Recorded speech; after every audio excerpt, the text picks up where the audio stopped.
"Please, just play along," she whispered, her voice trembling, eyes wide with panic. She grabbed his arm, squeezing tightly. He didn't flinch, his hand instinctively rising to rest protectively on the small of her back. Derek's easy smile vanished, replaced by a colder expression as he sized up the stranger. Without a word, Derek backed into the crowd and disappeared. The figure of the man who had been her nightmare vanished, and with him, all the strength in Melissa's body evaporated. Melissa remained in the man's embrace, catching her breath. She looked up at him, ready to offer her thanks. She didn't know his name, only that he hadn't hesitated to help her in her moment of desperation. What Melissa didn't know was that this stranger, the one she had just pulled into her nightmare, was worth $2 billion, and this desperate moment could either save her life or destroy everything she had ever believed about love. 3 years prior, fear had no place in Melissa's life. When she first met Derek, he was a charming, confident man. He bought her flowers, made her laugh, and whispered that she was the only person who truly understood him. At the time, Melissa believed every word. She thought she had found the man who would protect her for life. Instead of a protector, she had found a man who would slowly dismantle her life. It started small, probing questions about where she was going, who she was seeing. If she was 10 minutes late, his messages would come in a frantic cascade. Soon, the questions became demands. He insisted she stop seeing certain friends, then convinced her to quit her part-time job so he could take care of her. At first, she believed it was love, not realizing it was control. Melissa rarely saw anyone from her old life during that first year. According to Derek, the outside world was full of people who didn't want them to be happy. Slowly, he became the only person she trusted. Derek managed her finances, paid her bills, and made her believe she couldn't survive without him. Then the arguments began, loud, exhausting battles that always ended with an apology and a gift. "I'm just protecting you," Derek would say. "You're lucky to have someone who cares enough to keep you safe." But his version of safe was to monitor her every move. Over time, the perfect outlines became distorted, subtly enough that she didn't realize it. "Sweetheart, why take on that project?" Derek asked one evening. His voice was gentle, but there was a hidden sharpness as he glanced at her computer screen. "A local bakery? That's too small a client, not worthy of your talent. Focus on bigger things." Melissa hesitated. "But I love their idea. They're so passionate. Passion doesn't pay the bills." "Melissa," he laughed, but the smile didn't reach his eyes. "Listen to me. I know what's best for you." And she listened, despite feeling a vague guilt for turning down the bakery project. Then, he persuaded her to quit her job to become a freelancer, to have more time for us. She agreed. Then it was Sarah's turn, her best friend. "Sarah is a bad influence on you," Derek said after an evening when Melissa had gone out for a drink with her friend. "She's too loud, too independent. You don't need people like that in your life." Sarah's calls became less frequent, not because Sarah didn't care, but because Melissa always found an excuse to decline. "I'm so busy," she would lie, a gnawing loneliness taking hold. The invisible wall Derek built around her grew taller, but he did it so skillfully that she only felt as if she were being wrapped in a protective embrace. The control reached a new level on her birthday. Derek gave her the latest smartphone, wrapped in a luxurious box. "Wow, Derek. You didn't have to," she exclaimed. "Anything for you, my love," he said, kissing her forehead. "I've set everything up for you already. You just have to use it." She didn't suspect a thing, only saw his thoughtfulness. She didn't know that everything included hidden tracking apps that allowed him to know every text, every call, every place she went. That afternoon, it rained, and the truth hit her with a sudden jolt. When she bent down to pick up a dropped set of keys in the kitchen, her eyes happened to catch a small black object hidden under the kitchen cabinet. At first, she didn't know what it was. But when she looked it up online, a feeling of pure panic surged through her. It was a camera. Her heart pounding, hands shaking, she frantically searched the apartment, and found several others, one behind the window curtains, one hidden in the bedside lamp, and another under the bathroom sink. She hurried to grab her phone to call the police, but then remembered Derek had a spare key and could enter at any moment. A sense of dread consumed her, preventing her from making the call. In a state of extreme panic, a terrifying calmness suddenly took over her mind. She knew she had to check. Rushing to the parking lot, she opened her car door and rummaged around hopelessly, not knowing exactly what she was looking for. Then she remembered an article she had once read. She knelt down, shining her phone's flashlight under the driver's seat, and she saw it, a small black device clamped to the metal frame with a magnet. It was a GPS tracker. Melissa's world completely collapsed. What she had once thought was love, protection, and care turned out to be just a facade covering sick control. He didn't love her, he just wanted to own her. The turning point wasn't a dramatic moment, but a dead silence in her mind. The illusion of a safe love shattered, revealing a chasm of lies. She had no other choice but to run to save herself. That night, she pretended everything was normal. She cooked dinner, smiled at Derek, and listened to him talk about his workday. Every smile, every nod was a part of her performance. Inside, she was silently planning her escape. It was 2 in the morning. Derek was fast asleep, his steady breathing now sounding like the ticking of a time bomb. That night, Melissa stayed awake. She sat huddled on the bedroom floor, pulling the curtains closed, clutching her phone, and trying to breathe as quietly as she could. Every small sound outside made her jump. The next morning, she knew she couldn't stay another day. She decided to act at midnight, since Derek was away on a business trip. Although she knew he would soon return, she took advantage of the time. She packed 2 suitcases, taking only clothes, her laptop, and a small box of family photos. When she checked her bank account, she saw she only had $847 left. It was all she had. She looked around the apartment one last time. Her eyes landed on an old sketchbook on her desk. The notebook had a weathered leather cover and yellowed pages. Inside were not just designs, but also dreams, ideas, and pieces of her true self before Derek had worn her down.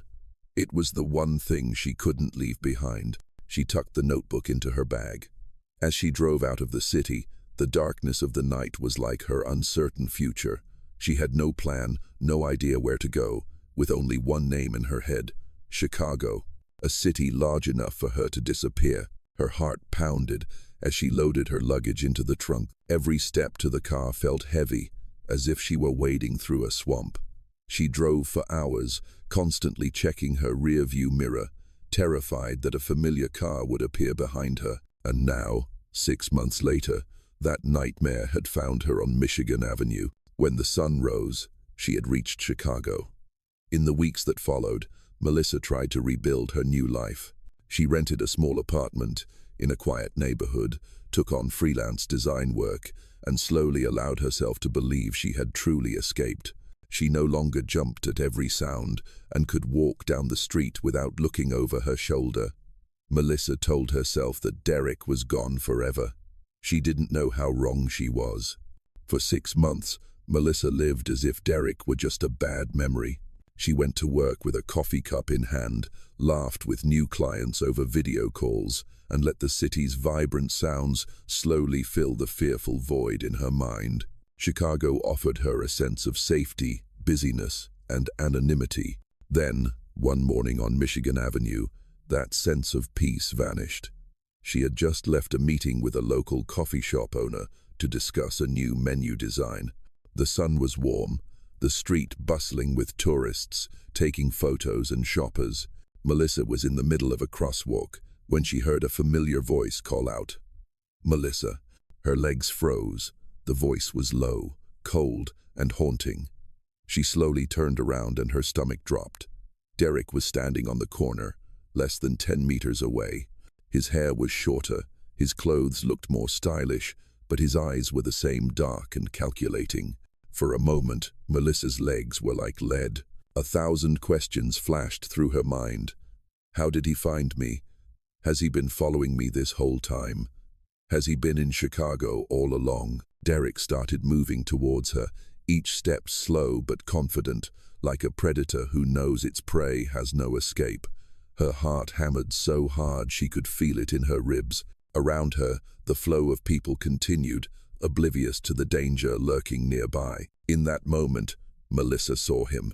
Williams. She had never met him but had seen his face in articles, though she couldn't remember his name. He was standing a few feet away, speaking on his phone in a crisp voice that cut through the street noise. "All right, tell Forbes I'll call them back," he said. His gaze swept over Melissa, then landed on Derek. Something in his eyes sharpened. Melissa's body moved before her mind could react. She crossed the distance between them in seconds and grabbed his arm. "Please," she whispered, her voice trembling, "just play along. Don't let me go." Williams didn't pull his arm away. He observed her for a moment with an unreadable expression, then turned to stand between her and Derek. Derek had stopped. He darted his eyes back and forth between the two of them, his jaw tightening. "Melissa," he called, louder this time. "We need to talk." "No," Williams replied, his voice calm but firm. "That's not a question. It's a fight." Derek and Williams' eyes locked, a silent battle of wills, without loud voices or sudden actions. Derek's mouth tightened into a straight line. Williams didn't break his gaze. His voice was low but authoritative. "You're leaving now." For the first time, Melissa saw Derek hesitate. He glanced at her, then back at Williams, as if assessing the risk. The crowd still moved around them, but to her, the whole world had stood still. Finally, Derek backed down. His eyes lingered on her, a silent promise she didn't want to understand. Then, he turned and blended into the crowd until he was completely gone. Melissa felt her knees go weak. She didn't even realize she had been holding her breath until Williams said, "You're safe now." He looked down at her with a steady gaze. "But you're going to tell me everything." Melissa didn't immediately let go of Williams. Her hands were cold, her heart still pounding. She felt ashamed for clinging to a stranger, but the memory of Derek's eyes was still sharp in her mind. "I'm sorry," she said quickly, stepping back. "I didn't know what else to do." Williams watched her for a moment. "Don't apologize," he said. "It was clear you needed help." His voice was firm, but his eyes carefully scanned the street, as if to make sure Derek was truly gone. Melissa swallowed. "Thank you. I don't know how he found me. Was he your ex-boyfriend?" She hesitated, then nodded. "We have a past that I don't want to repeat." Williams didn't press her for details. Instead, he said, "You shouldn't be alone right now. Have you eaten?" Melissa blinked at the unexpected question. No." "Then come with me," Williams said, walking towards the sidewalk. "Lou Mitchell's. It's close by." She almost refused. Being with a stranger wasn't safe, but there was something in his voice that convinced her. She understood he wasn't just offering her breakfast. He was ensuring she would be in a public place where Derek couldn't corner her again. Lou Mitchell's wasn't the kind of place Melissa expected him to choose. With the outfit he was wearing, a carefully tailored jacket and polished leather shoes, she thought he'd take her to some exclusive, expensive restaurant. Instead, the diner smelled of fresh coffee and maple syrup, with booths full of people having an early lunch. "This place is nice," she said as they settled into a corner booth. "I like places where people actually talk," he replied, glancing at the menu, not just stare at their phones. Over plates of pancakes and hot coffee, Melissa slowly relaxed. Williams was easy to talk to, direct but not pushy. He asked about her work, and she told him she was a freelance designer. He listened intently, his focus on her making her feel seen. When she asked about his job, his answer was fluid. "Tech consulting," he said, taking a sip of coffee. "I help companies streamline their systems." It sounded simple, even boring, but there was something in the way he said it that made her feel he had carefully chosen his words. She didn't ask further, telling herself it was too soon to pry into his life. For the first time since Derek had appeared, Melissa laughed, a genuine laugh, when Williams joked about the oversized pancake portion. He smiled back, and in that moment, She forgot the fear that had clung to her all morning. As they got up to leave, something unsaid hung between them. Melissa had things she wasn't ready to tell, and she sensed he was also holding back secrets of his own. A question swirled in her mind. How can true love be built on a foundation of lies? And what would happen when the truth threatened everything she had fought to protect? Melissa left Lou Mitchell's with mixed emotions. She was still rattled from seeing Derek, but breakfast with Williams had been a surprising relief. He was warm, considerate, and patient, a stark contrast to the fear Derek left in his wake. Though she told herself it was just gratitude, she couldn't deny the feeling of her heart beating a little faster when he smiled. Over the next few weeks, they saw each other more often. Sometimes it was a coffee during a lunch break, other times a walk along Lake Michigan. Each meeting pulled them closer. Williams was always listening, remembering every detail of her stories. He always paid with cash, drove a rickety old Honda, and his watch was simple. If there was anything unusual about him, she couldn't place it. But Melissa didn't know that every detail was part of Williams' careful plan. The Honda wasn't his. The cash was intentional to avoid being traced. Even the choice of restaurants was strategic. He was deliberately obscuring his true identity. For 3 months, their relationship blossomed. They spent hours talking, sharing memories, regrets, and dreams. Melissa began to relax, sleep better, and look forward to every text from him. Williams became her safe place. However, Derek's ghost still lingered. She received strange texts, short, sharp reminders that he was still watching. A pair of strange shoes appeared outside her door one evening, only to be gone the next morning. Melissa never mentioned these incidents to Williams. Williams, for his part, was fighting his own battle. He hadn't expected to fall so deeply for her. The lie about his identity was initially a precaution, but now, every moment they spent together made the truth feel heavier. He wanted to tell her, but was afraid she would look at him differently and leave. So, he continued to play the role of the humble tech consultant while falling more and more in love with her. Melissa's life was almost back to normal. She worked on design projects, spent evenings with Williams, and allowed herself to dream of a future without fear. But that peace didn't last. One night, as she was leaving a client meeting late, she saw a black SUV parked across from her apartment.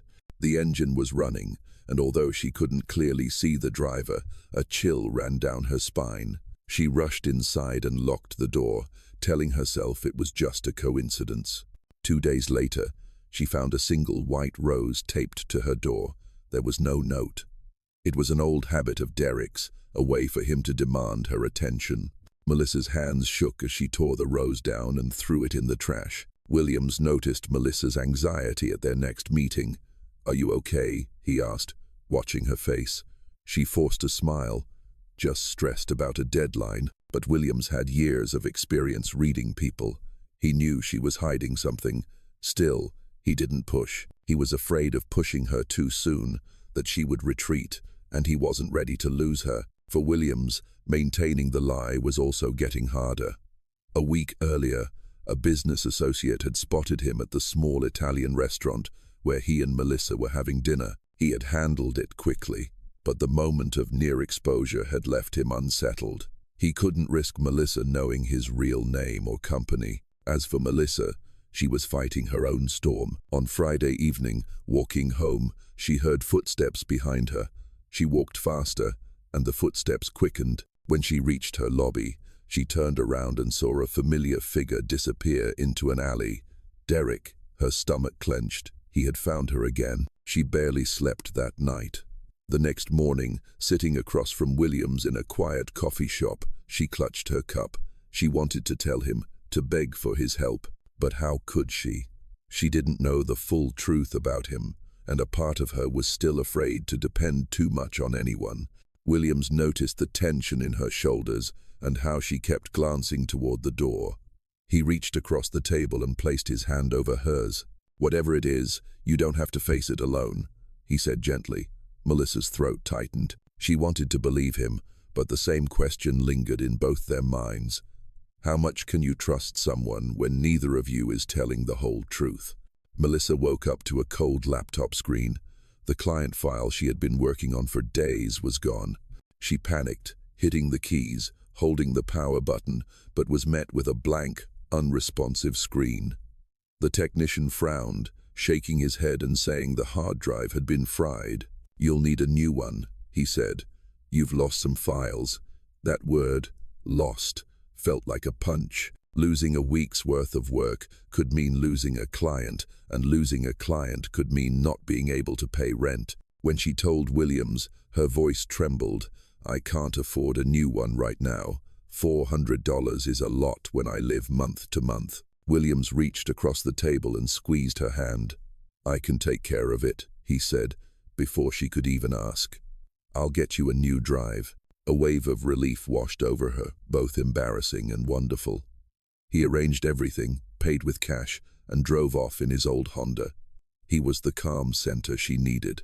But small details began to poke holes in the careful picture he had painted. At an art gallery opening, a man nodded and waved from a distance. Williams stiffened, then offered a quick, forced smile and pretended it was an old friend. Another time, while waiting for a table, he muttered, "I need to get to the airport for a quick flight tomorrow." He said it naturally, but then joked about taking a private jet for business. Tech consulting, she thought, doesn't usually come with a private jet.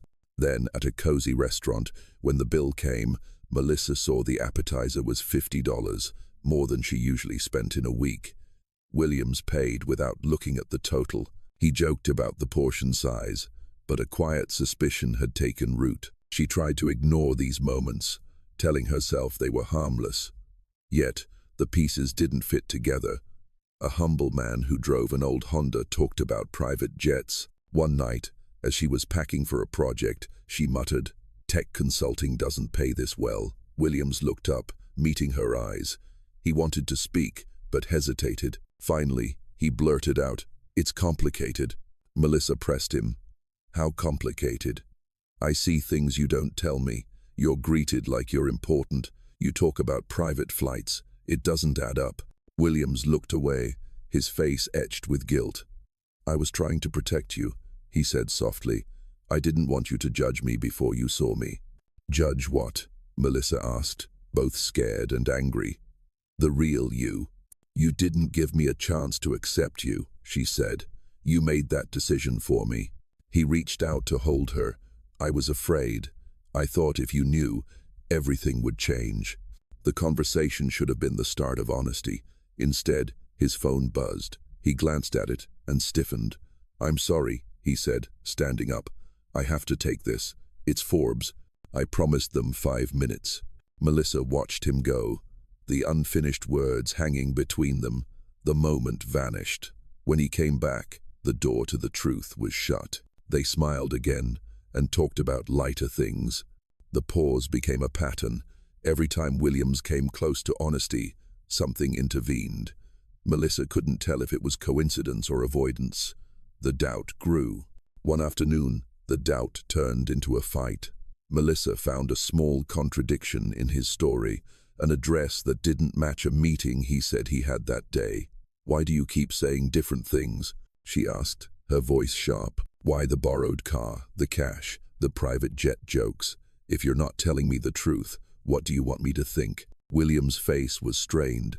He explained about his privacy, about people who wanted to take advantage of him, about the caution that wealth forced upon him. "I wasn't trying to lie to you," he said. "I didn't want you to become a target." "You made me a target by not telling me," Melissa shot back. "You chose the lie for me. You decided what I could handle. That's not protection, that's control." He looked more hurt than she had ever seen him. For the first time, the genuine fear in his eyes matched hers. She grabbed her bag and left. Leaving felt terrible but also necessary. They both needed space to think. Their final argument still hung in the air. She sat across from Williams in her small apartment, her arms crossed. "You could have just told me," she said, her voice low but trembling. "Instead, you made me feel like I was imagining things, like I couldn't trust myself." Williams' jaw tightened. He had been preparing for this conversation for weeks, but now the words felt heavy. Melissa, it wasn't about not trusting you. It was about not trusting what would happen once you knew. That's the same thing, she fired back. You made the choice for me. You didn't give me a choice. He took a deep breath and leaned forward. I wasn't born into this life. I grew up in a trailer park. My grandmother raised me after my parents disappeared. I watched her skip meals so I could have money for school supplies. When I made real money, I promised myself I'd never go back to that life. But I also learned a terrible thing. Money changes how people see you. Every woman I dated before you treated me like a bank account, not a man. I didn't tell you the truth because I didn't want to lose you to the idea of what I have instead of the person I am. Melissa swallowed. Her chest ached, but her words were firm. And by doing that, you lost me anyway. Not because you're rich, Williams, but because you never gave me a chance to prove I wasn't like them. The weeks apart felt endless for both Melissa and Williams. Melissa focused on herself, taking on new projects, rebuilding her confidence, and slowly reminding herself that her worth was never dependent on anyone's bank account. For the first time in a long time, she felt she was standing on her own 2 feet. Williams also faced his own reckoning. He started therapy, admitting his fears of being used and the pain from past betrayals. His therapist's words haunted him.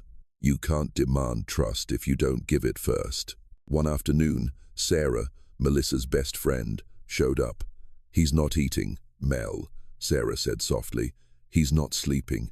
I've never seen him like this. It's not about the money or his ego. He loves you, and he's hurting.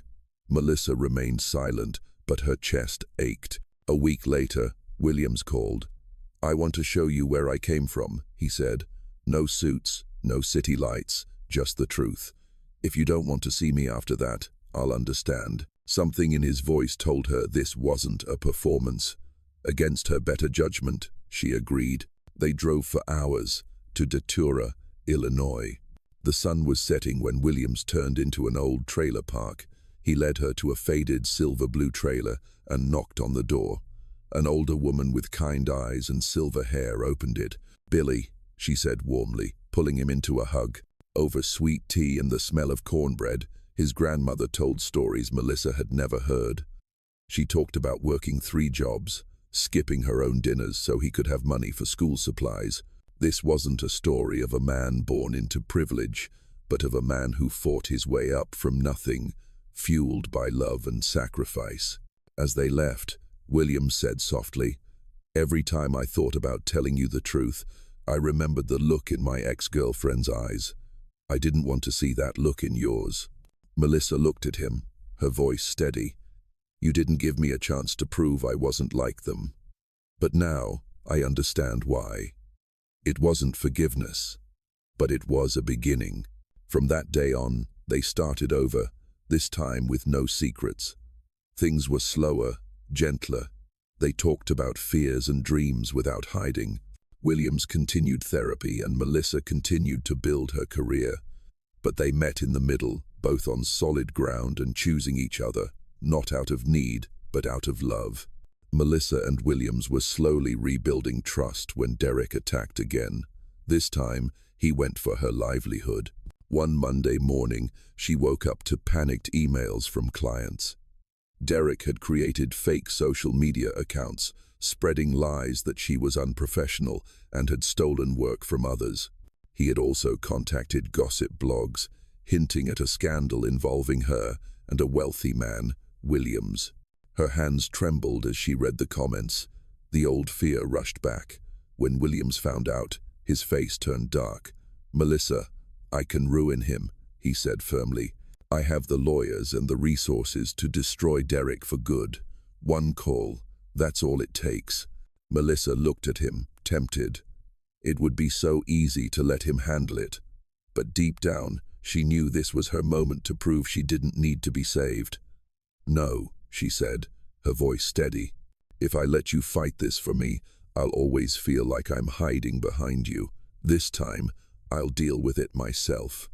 Williams didn't argue. Instead, he backed down, his expression softening. Then I'll be there, just in case.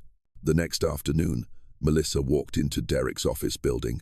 He was leaning against the reception desk, a smug look on his face. "Well, if it isn't the little artist," he said scornfully. "Come to beg." Melissa didn't flinch. "No, Derek," she said calmly. "I came to end this." She handed him a thick folder of documents, evidence that she had traced the fake accounts, emails, and articles to his IP addresses. "This is everything I need to sue you, but I won't if you leave my life completely." Derek's smug smile vanished. "And if I don't?" Melissa stepped closer, lowering her voice. "Then every client, every investor, every friend you have will know exactly what you did. And unlike you, I don't have to lie to be believed." For the first time, she saw fear in his eyes. He tried to laugh it off, but his hands clenched on the desk. "You've changed," he muttered. "No," Melissa said, standing tall. "I just stopped letting people like you define me." Without another word, she turned and walked away. Williams was waiting outside in the car. She slid into the passenger seat, her heart pounding, but so much lighter. "You didn't even need me," he said with a small smile. "I always need you," Melissa replied. "Just not to fight for me, but to stand with me." Months later, they stood together at the altar. The ceremony was simple, surrounded by friends and family. Williams looked at her as if she were the only person in the room. As they exchanged vows, Melissa thought about everything they had been through. The lies, the secrets, the distance, the battles. Each one had tested them and proved something more important than simple love, respect, trust, and independence. Their story wasn't perfect, but it was real. Melissa had learned that true love isn't about finding someone to complete you, but finding someone who inspires you to complete yourself. Sometimes the most desperate moments lead to the most authentic connections, and the greatest love stories begin not with perfection, but with the courage to be vulnerable with someone who sees your worth, even when you can't see it yourself.